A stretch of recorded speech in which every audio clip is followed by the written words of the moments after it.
Hey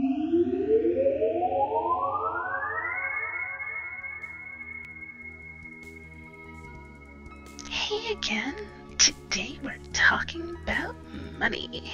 Money, money, money, money, money, money. Or economics, which doesn't necessarily include money. Whatevs. Let's just get started. So, what do I mean by economics in terms of game design? It's an important question to ask since many designers use it to mean different things. In this particular case, it's being used to describe anything which characters use to purchase goods and services, anything from favors, reputation, to actual coinage or artifacts which can be redeemed for special stuff. There's a lot of things that can be used for currency, as in a lot more than we just covered. You can see examples of this, especially in massively multiplayer online role-playing games. Now, this is a little bit different than running a much smaller scale tabletop RPG, but there's still some good points to keep in mind here, so let's explore the idea some. First off, there's your standard gold, your money that monsters drop. But really, if things just cost gold that you can get from anywhere, it doesn't really have that much of a restriction when it comes to high-end play. Anyone can just efficiently mass exterminate low-level enemies and get gold. So that's no good. Doesn't matter if it's gold or credits or dollars or whatever, it's all the same thing. So anyway, you need a second tier, which is typically introduced, a token of some sort.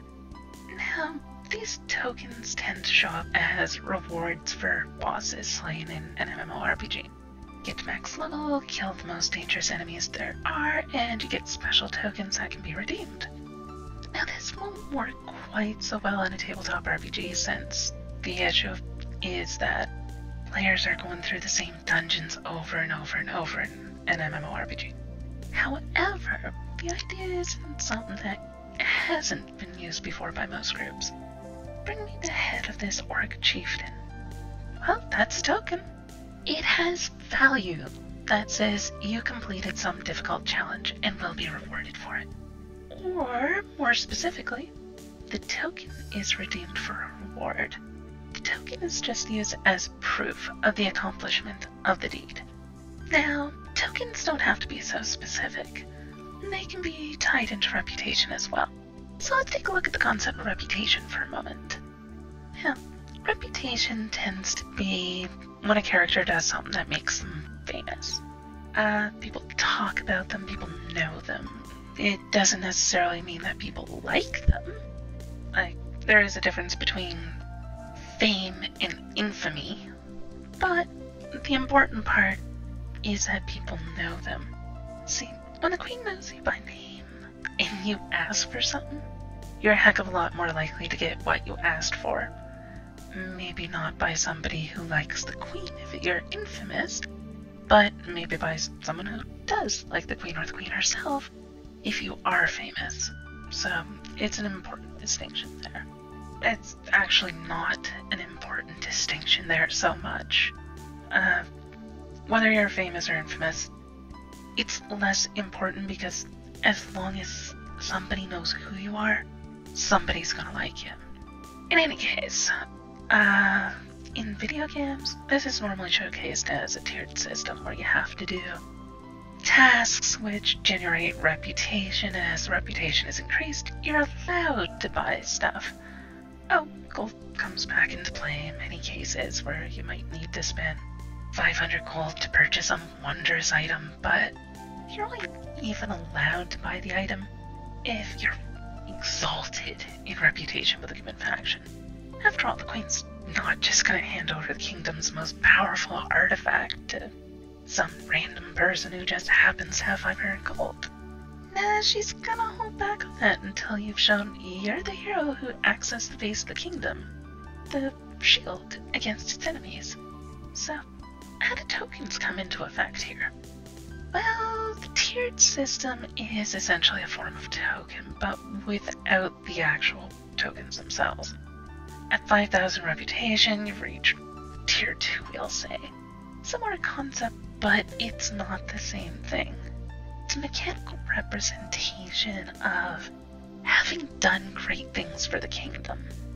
Or a more realistic version, we look at things like medals for soldiers. Medal of Bravery for having stayed behind a guard post by yourself after the entire squad has been killed. Well, it carries weight with it. That medal is basically a token in this case, except you don't have to spend it. You don't have to turn in your Medal of Bravery to get the purchasing power it entails. It's more like unlocking the second tier at 5,000 reputation, as we just covered. Now, you don't need to kill 50 enemies anymore and bring back their ears or teeth as proof, but rather only need to flash that shiny medal and be treated as though you're much higher in standing now. Because you are. In this manner, you can give players options, things to buy that make them stronger, and you can also scale how powerful those things are, keeping it under the GM's control. Using tokens or reputation tiers are easy ways to do such, but they're by far not the only methods available. For example, favors are another major form of economic power. Those who trade in favors can get a lot of things done. Political power is typically earned not through voters, but through who owns you, and who you can call those favors on. Favors are vague and poorly defined, which is unfortunately an inherent flaw with using them in most games. However, some games have gotten around this by classifying favors with a variety of tiers or ranks. A 2-point favor might have someone look the other way as you walk off with part of an important shipment, whereas a 3-point favor can have their crew actively help you load your ship with crates of the merchandise. The specific method of ranking isn't important here so much as it is the concept that some favors are more valuable than others. A lot of little favors will not add up to a bigger one usually. It's part of what's inherent about favors. You're not going to get a huge favor based off a little sacrifice on your part. Note that favors are trades, much as any economic system is. You always sacrifice something to get something in return. The whole concept of an economy at all is specifically how you describe what you want for what you're willing to give up, or vice versa. So let's say, real world example, if I go to work for 8 hours a day, performing basic labor, I might expect minimum wage. If I worked for 12 hours a day instead, I'm gonna expect a little bit more than minimum wage per hour worked. If I work night shift, I should expect more for working during hours that restrict my social life. If I perform the same work for 6-week shifts off in the middle of nowhere at a mining or lumber camp, then I should expect to be compensated for the extra sacrifice made of being away from civilization. Now, this is part of how economics work on a small scale in reality, but it also works that way in fantasy. The same concept of sacrificing more gives you greater purchasing power at a later date still applies. If my character actively helps a mob don and taken over a large portion of the city, let's say Vampire the Masquerade, that same character can then go back a few months later and ask for some help in return. There's always a string attached, and sometimes that string isn't defined until later.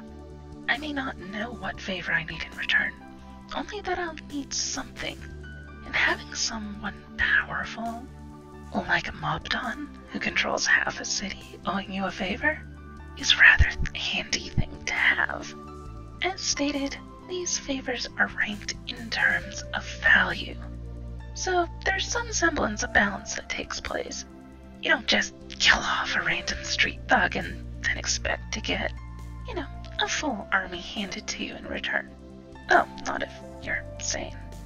This is essentially a much more limited form of reputation. It's a single act that's rewarded with a single act in kind. So, let's digress back to reputation for a moment, since this brings up an interesting point in the difference between favors and reputation. I'm sure most people have either played themselves or at least run across memes in relation to the Elder Scrolls game series. One of the most silly examples of such is saving a kingdom, defeating dragons, overthrowing their political enemies, and generally being known as a hero for the entire nation.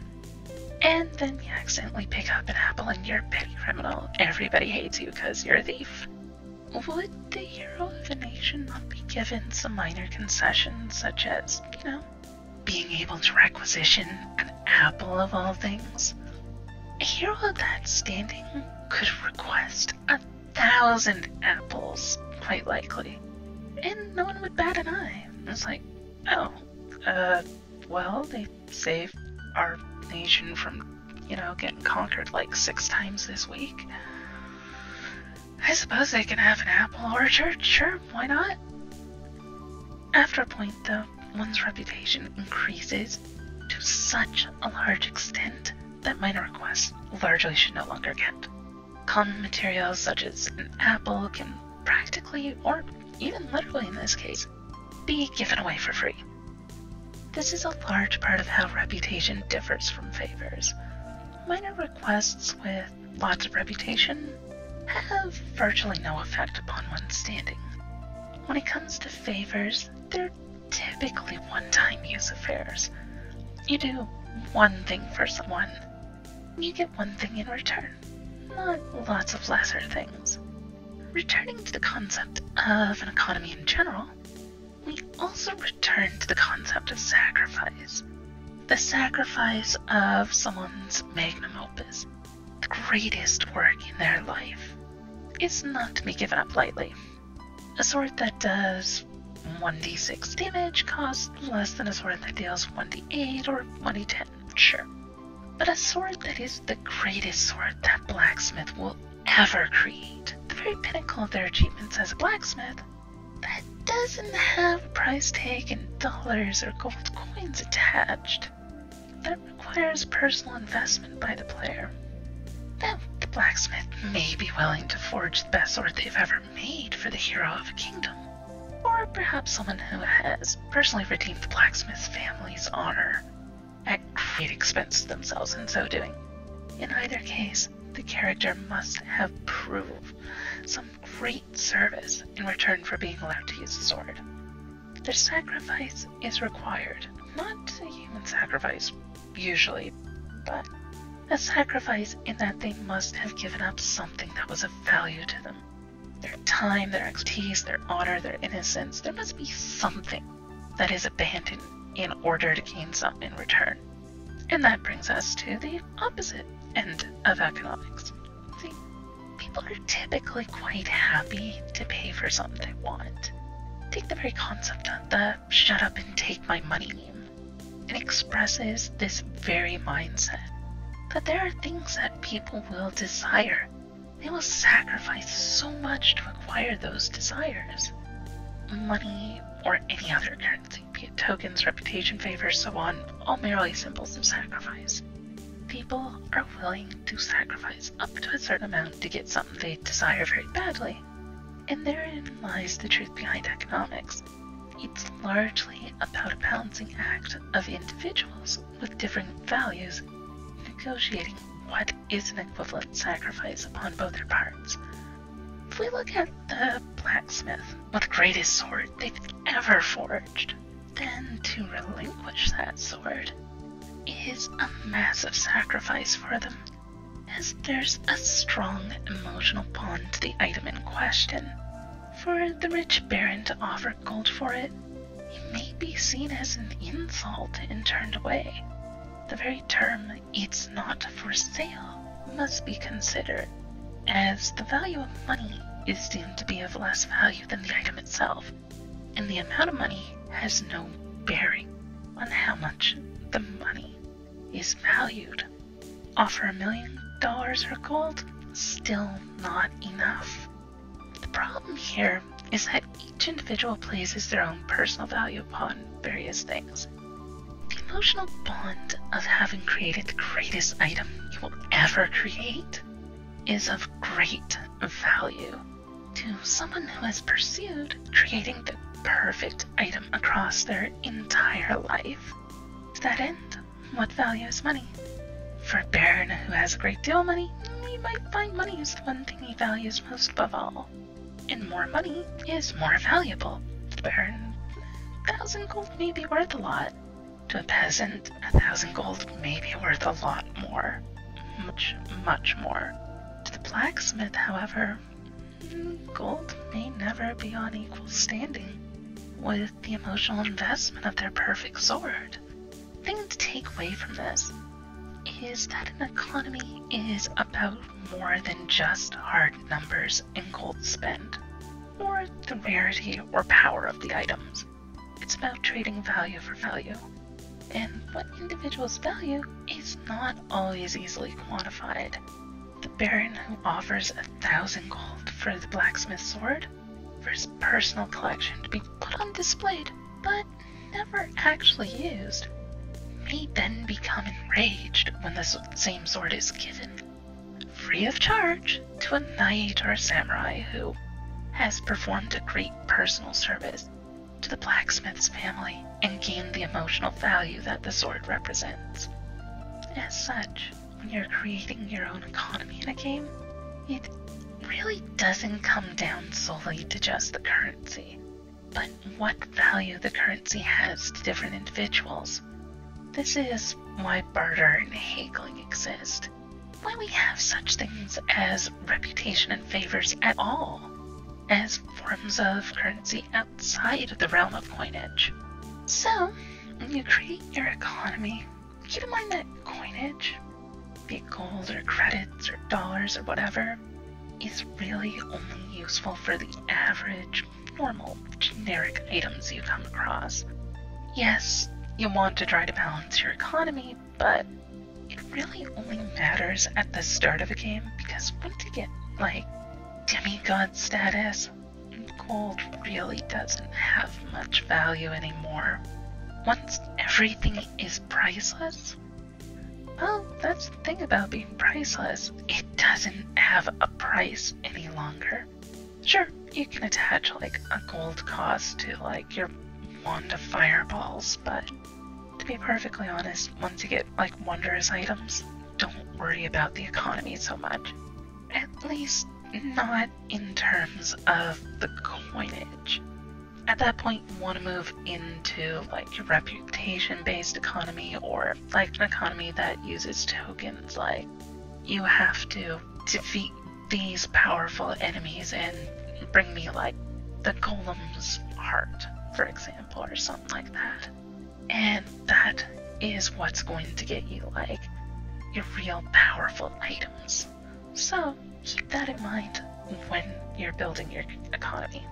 The more rare or valuable the goods or services to be purchased, the more advanced the currency must become. Just gold doesn't cut it anymore once you're working with priceless items. And this is where you apply the other forms of what we've discussed today. This is also where we get single-use resources, such as the Rainbow Shell and Chrono Trigger, or resources which are limited in quantity, where you may only have enough to build half the things you want ever. Anyway, I could go on about economics for game design all day, so I'm gonna cut it here, as you've basically gotten the most important aspects already. So, yeah, that's about it for this episode. Do whatever you do at the end of the videos. And, subscribe if you want to do Patreon daily if you really like it, that kind of stuff. And I'll see you next time.